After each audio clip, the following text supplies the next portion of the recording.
வணக்கம் நேயர்களே, மாலை முரசு இறை யூடியூப் சேனலுக்கு உங்களை அன்போடு வரவேற்கிறோம். இன்றைய நமது நிகழ்ச்சியில் சிறப்பு விருந்தினராக வான் சாஸ்திர நிபுணர் மற்றும் உலக மாந்தி ஜோதிடர் திரு டாக்டர் சீதா சுரேஷ் அவர்கள் இணைகிறார். அவரை வரவேற்று நம்முடைய நிகழ்ச்சிக்குள் செல்லலாம். வணக்கம் சார். வணக்கம்ப்பா சார், இன்றைய நிகழ்ச்சியில் நம்ம இந்த சனிப்பெயர்ச்சி அப்படிங்கிறத பற்றி பேசலான்ற ஒரு முக்கியமான ஒரு அமைப்பாக நம்ம பார்க்குறோம். இந்த சனிப்பெயர்ச்சி அப்படின்னு சொல்லும்போது மக்களுக்கு என்னைக்கு சனிப்பெயர்ச்சி அப்படின்ற ஒரு பெரிய குழப்பமே இருக்குது. ஸோ இந்த குழப்பத்தை நிவர்த்தி செஞ்சு நம்முடைய நிகழ்ச்சிக்குள்ளே போனால் நல்லா இருக்கும்னு நினைக்கிறேன் சார். கண்டிப்பாக இப்போ நீங்கள் கேட்க வேண்டிய கேள்வி எல்லாருடைய மனதிலும் இருக்குது. இப்போ ஒரு மகர ராசிக்காரர் இருக்காருன்னா மகர ராசிக்காரருக்கு எனக்கு 7.5 எப்போ தான் முடிய போகுது. இப்போ திருக்கணித பஞ்சாங்கப்படி ஒரு சனிப்பயிற்சி சொல்கிறாங்க, அதுக்கு அடுத்து வாக்கிய பஞ்சாங்கப்படி ஒரு சனிப்பயிற்சின்னு சொல்கிறாங்க. இந்த சனிப்பயிற்சியின் குழப்பங்கள்னே மக்கள் தடுமாறிட்டு இருக்காங்க. அதுலேயே அந்த நீங்கள் சொல்கிற மாதிரி திருக்கணித பஞ்சாங்கம், வாக்கிய பஞ்சாங்கம், இதுக்கே டிஃப்ரெண்ட் தெரியாமல் நிறைய பேர் இந்த சனிப்பயிற்சி எப்படி பார்க்குறதுன்னு தெரியாமல் முடிச்சிட்டு இருக்காங்களா சார்? அது எல்லாமே இந்த பதிவில் நான் தெளிவாக சொல்கிறேன். திருக்கணித பஞ்சாங்கம் என்பது ஒரு நாள் என்பது 24 மணி நேரம் அல்ல, 23 மணி நேரம் 57 நிமிடம் அப்படின்றதான் திருக்கணித பஞ்சாங்கம். அதே வாக்கிய பஞ்சாங்கம் என்பது ஒரு நாள் என்பது 24 மணி நேரம் 60 நாழிகை. இந்த 3 நிமிஷம் அப்படிங்கிற கேப் பார்த்திங்கன்னா பல நூறு ஆண்டுகளாக சேர்ந்து ஒரு பெரிய கேப்பாக உருவாகும். அதுக்கு ஒரு உதாரணம் சொல்லணுன்னா, வாக்கிய பஞ்சாங்கம் என்பது முள்ளு வாட்ச் மாதிரி, திருக்கணித பஞ்சாங்கம் என்பது டிஜிட்டல் வாட்ச் மாதிரி. ஆனால் எல்லா நேரத்துலையும் அந்த டிஜிட்டல் வாட்சை நீங்கள் கீப்பப் பண்ண முடியாது. இப்போ நான் உங்களுடைய அலுவலகத்துக்கு நான் வரேன்னு சொன்னால் 10-12க்கு வந்துடுறேங்க அப்படின்னு சொன்னால் கரெக்டாக அந்த நேரத்துக்கு வந்துட முடியுமா? முடியாது. அப்போ 10 மணிக்கு வந்துடுறேங்க, 10:30க்கு வந்துடுறேங்க அப்படின்னு நம்ம சொல்கிறோம் இல்லையா? அந்த மாதிரி தோராய கணக்குகளையே சில நேரங்களில் பொருந்தி வரும். அதை தான் நம்ம எடுத்துக்கணும். இந்த வாக்கிய பஞ்சாங்கத்திலேருந்து திருக்கணித பஞ்சாங்கத்தை முழுமையாக வடிவமைத்து அதில் நிறையா விஷயங்களை மக்களுக்கு சொன்ன மகா பெரியவரை திருக்கணிதத்தை ஃபாலோ பண்ணுறதை விட வாக்கியத்தையே ஃபாலோ பண்ணுங்க அப்படின்னு சொன்னாங்க.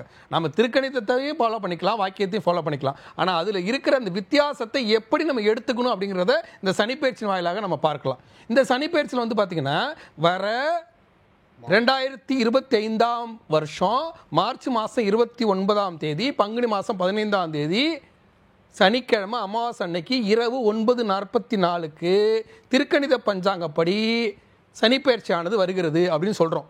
அந்த சனிப்பெயர்ச்சி அதுக்கடுத்து பார்த்தீங்கன்னா 6/3/2026, அடுத்த ஆண்டு 6/3/2026 அப்போ தான் பார்த்தீங்கன்னா திருநள்ளாறு சனிப்பெயர்ச்சிங்கிற வாக்கிய பஞ்சாங்க சனிப்பெயர்ச்சி இருக்கும்.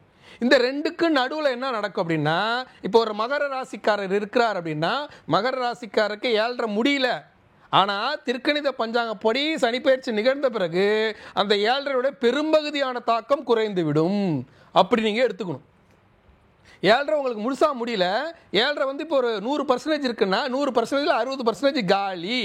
அதுக்கப்புறம் குறைஞ்சு வாக்கிய பஞ்சாங்கப்படி முழுமையாக நிறைவு பெறும் அப்படின்னு எடுத்துக்கிட்டா போதும். அந்த தாக்கம் இருக்கும், ஆனால் குறைவாக வந்துகிட்டே கொஞ்சம் கொஞ்சமாக குறைஞ்சு வந்துடும் அப்படின்னு நீங்கள் எடுத்துக்கிட்டீங்கன்னா அது மிக சரியாக இருக்கும். அப்போ திருக்கணித்து வாக்கியத்தை பொதுமக்களான இவர்கள் எப்படி பார்த்துக்கணும்னா, இப்போ மகர ராசிக்காரர்களுக்கு 7.5 முடிஞ்சிச்சுன்னு முழுசாக எடுத்துக்கூடாது.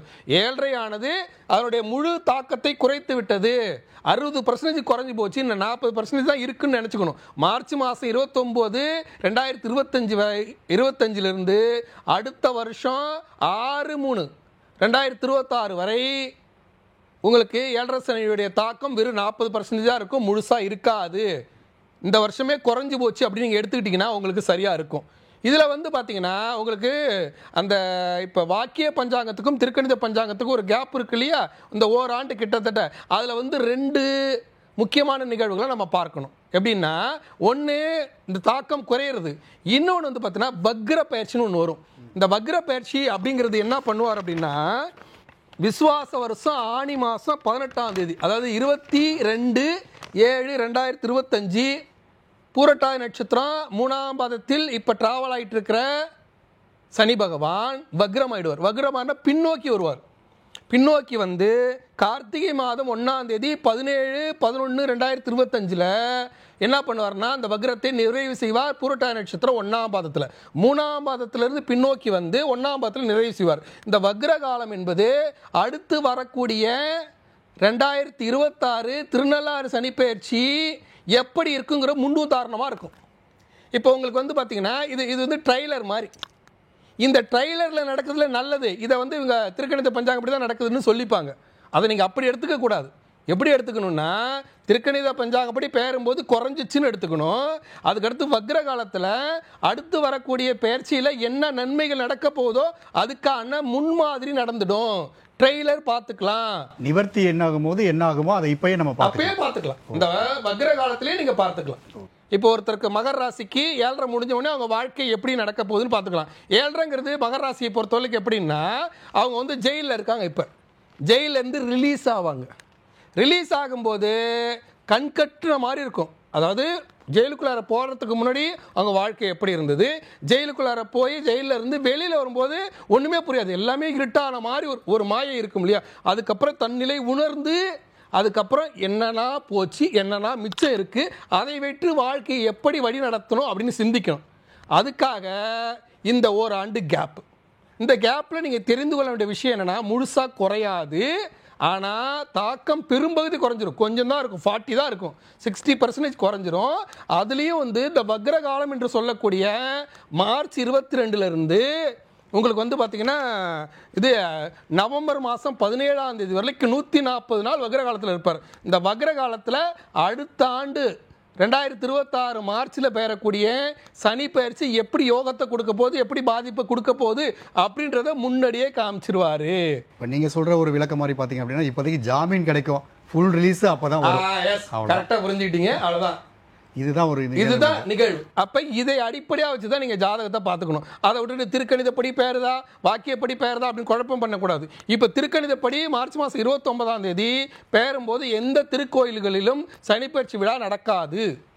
அடுத்த வருஷம் 6/3/2026 ஆமா 2026 காலையில் 8:26க்கு கும்பராசி பூரட்டாதி நட்சத்திரம் 3ஆம் பாதத்திலிருந்து மீனராசி பூரட்டாதி நட்சத்திரம் 4ஆம் பாதத்துக்கு பயிற்சி ஆவார். அதுதான் சனி பயிற்சி, அதுதான் திருநாளார் சனி பயிற்சி. அதை அடிப்படையாக வச்சு தான் எல்லா கோயிலும் சனி பயிற்சி விழா நடக்கும். அப்பதான் முழுமையான சனி பயிற்சி என்று எடுத்துக்கொள்ள வேண்டும்.